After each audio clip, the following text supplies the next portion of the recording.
என் மகனே, என் மகளே, இது தற்செயல் அல்ல. இதை நீ பார்ப்பது என் சித்தம். அவசரப்பட்டு கடந்து போய்விடாதே. நான் உன்னிடத்தில் பேச வேண்டும். உன் தகப்பனாகிய நான் உன் அருகில் அமர்ந்து பேசுவது போல நினைத்து கொண்டு கண்களை மூடி என் வார்த்தைகளை கவனமாக கேள். இந்த நேரம் உனக்கும் எனக்குமான நேரம். உன் உள்ளம் உடைந்திருக்கிறது என்பது எனக்கு தெரியும். வெளியே யாருக்கும் காட்டிக்கொள்ளாமல் தனிமையில் நீ சிந்தின கண்ணீரை நான் பார்த்தேன். என்னை புரிந்து கொள்ள யாருமே இல்லையே, நான் தனிமரமாகிவிட்டேனே என்று நீ கலங்கிக் கொண்டிருக்கிறாய். ஆனால் நான் உன்னை பார்த்து சொல்கிறேன், நான் உன்னை விட்டு விலகுவதும் இல்லை, உன்னை கைவிடுவதும் இல்லை. என் வார்த்தையை கேள். வருத்தப்பட்டு பாரம் சுமக்கிறவர்களே, நீங்கள் எல்லாரும் என்னிடத்தில் வாருங்கள். நான் உங்களுக்கு இளைப்பாறுதல் தருவேன் என்று நான் வாக்களித்திருக்கிறேன் அல்லவா? அந்த இளைப்பாறுதலைத்தான் இன்று உனக்கு தர வந்திருக்கிறேன். உன் பாரத்தை என் தோளில் இறக்கி வைத்துவிடு.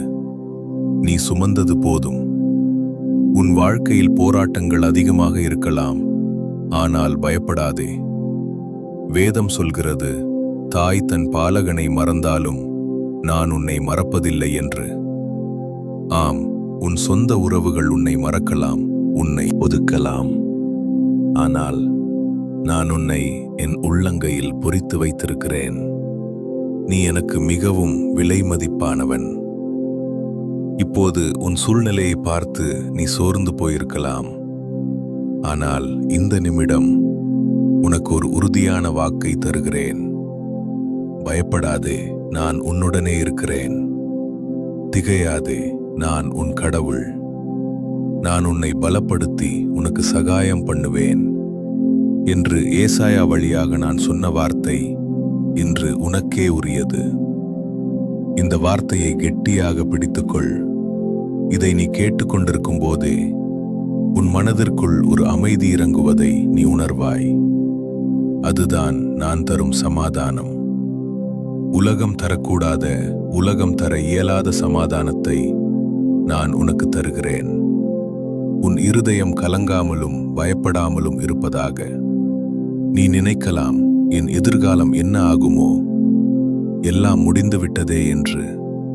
இல்லை மகனே, இல்லை மகளே, உன் கதை இங்கே முடியவில்லை. எரேமியா புத்தகத்திலே நான் சொன்னது போல உங்களுக்கு ஒரு எதிர்காலத்தையும் நம்பிக்கையையும் கொடுக்கும்படி நான் உங்களை பற்றி நினைத்திருக்கிற நினைவுகளை நான் அறிவேன்.